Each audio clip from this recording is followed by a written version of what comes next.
श्री कृष्ण गोविंद हरे मुरारी, हे नाथ नारायण वासुदेवा।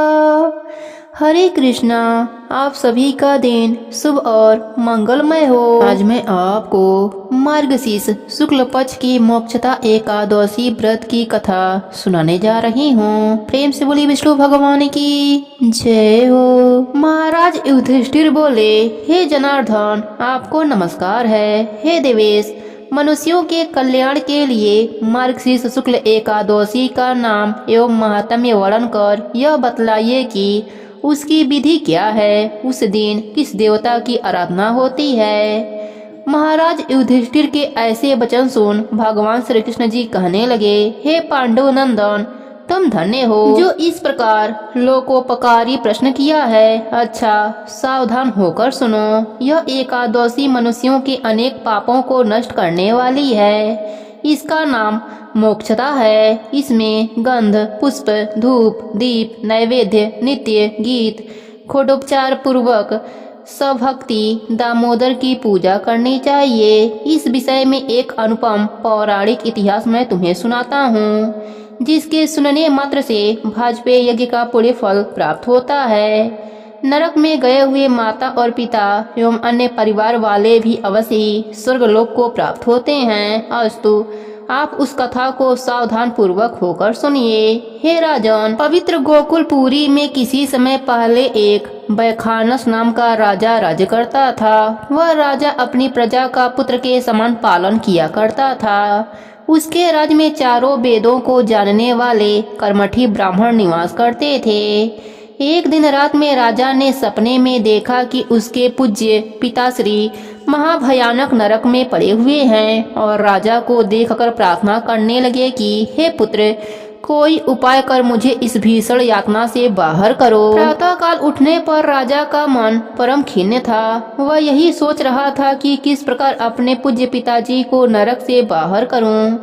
बहुत कुछ विचार करने पर जब कोई विचार स्थिति नहीं हो सका, तब राज दरबार में जाकर उत्तम उत्तम विद्वानों, ज्योतिषियों और तपस्वियों को बुलाया तथा रात के सपने का समुचित वृत्तांत बताकर सब लोगों से प्रार्थना कर निवेदन किया कि कोई ऐसा उपाय निकाला जाए कि जिससे मेरे पिता का उद्धार इस महानरक से हो, क्योंकि उनकी दशा पर मुझे अत्यंत ही खेद और दुख है। यह मेरा राज्य, सुख और ऐश्वर्य सारा का सारा एकदम निरर्थक है। हाथी, घोड़ा, धन संपत्ति, स्त्री, पुत्र एवं परिवार मुझे कुछ भी आनंदकर प्रतीत नहीं होता। नहीं सोचता कि मैं क्या करूं, कहां जाऊं और किस प्रकार पूज्य पिताजी के कष्टों का निवारण करूं। उस समर्थवान पुत्र का जीना किस काम का, जिसके पूर्वज नरक में पड़े हों। राजा के हृदय के ऐसे उद्गार सुन ब्राह्मणों ने एक स्वर से कहा, राजन, यहाँ से समीप ही पर्वतक मुनि का आश्रम है। वह महामुनि भूत, भविष्य एवं वर्तमान तीनों कालों के ज्ञाता हैं। वह आपको कोई न कोई युक्ति अवश्य बतलावेंगे। ब्राह्मणों की ऐसी बारी सुन राजा ने पर्वतक मुनि के आश्रम की ओर प्रस्थान किया। वह आश्रम कैसा था? वहाँ अनेक शांत चित्त योगी, ऋषि मुनि और तपस्वी अपने अपने धार्मिक कार्यों में संलग्न थे।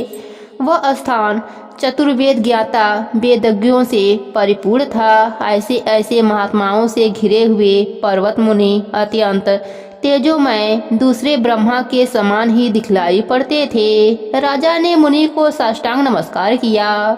मुनि ने आशीर्वाद देकर उनके परिवार और राज्य के कुशल समाचार पूछे। राजा ने कहा, भगवान, आपकी कृपा से परिवार एवं राज्य सभी कुशल पूर्वक हैं। यद्यपि राज्य में किसी प्रकार की बाधा एवं विघ्न नहीं है, तथापि कुछ मानसिक कष्ट इस समय अवश्य कष्ट दे रहे हैं। उन्हीं के निवारणार्थ आपकी सेवा में मैं उपस्थित हुआ हूँ।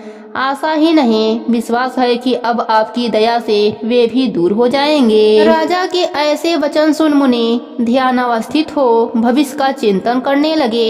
एक मुहूर्त मात्र ही आंखें खोल कहने लगे, राजन, तू अपने पापी पिता की यातनाओं से दुखी होकर यहाँ आया है। तेरे पिता ने काम बस अपनी एक स्त्री का ऋतु भंग किया था। ऐसे पाप के फल स्वरूप वह नरक यातना भोग रहे हैं।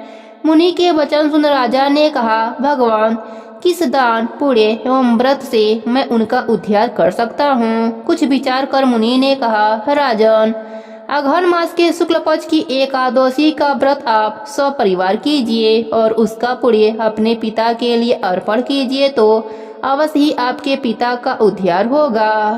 राजा ने मुनि के आश्रम से आकर उनकी आज्ञा अनुसार सपरिवार एकादशी का व्रत कर उसका पुण्य अपने पिता को अर्पण कर दिया।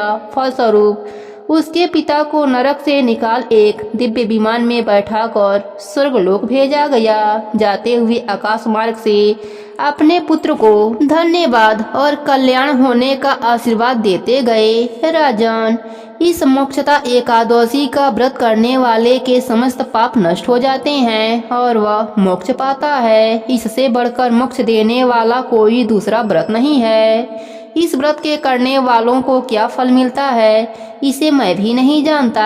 हाँ, इस कथा के मात्र सुनने एवं सुनाने से भाजपेय यज्ञ का फल प्राप्त होता है। स्वर्ग एवं मोक्ष को देने वाला यह एकादशी व्रत चिंतामणि स्वरूप है। प्रेम से बोले विष्णु भगवान की जय हो।